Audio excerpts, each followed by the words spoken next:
Magandang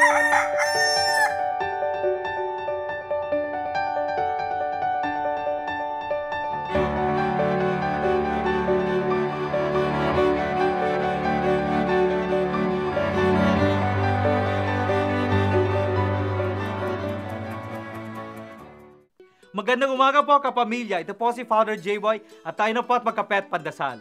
Pag-uusapan natin ngayon ang cyberbullying. Isa ito sa mga isyung na pag-uusapan sa ating kongreso dahil inaalala natin ang kapakanan ng lahat na gumagamit ng internet, lalong-lalo na ang mga kabataang nasa digital age. Kung tinuturo natin ang mabuting asal, kasama na rin dito ang asal nila sa virtual world, ang mundo nila sa internet. Simple lamang ang ating prinsipyo. Kahit anuman ang gawin nila, kahit saan man sila, kailangan respetuhin ang karapatan at kapakanan ng iba sa lahat ng panahon. Ano ang cyberbullying?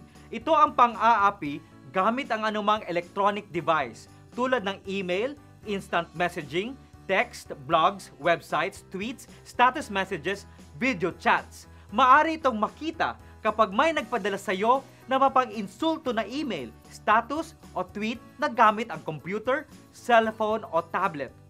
Cyberbullying din ang pagkalat ng mapanirang mga salita, pagnakaw ng password o pagbabanta sa ibang tao gamit ang ibang pangalan o identity. Sa kabilang banda, lagi mong ipakita ang iyong pagiging mabuting tao. Kaya, ito ang pwede mong gawin. I-unfriend mo o i-block mo lang sila.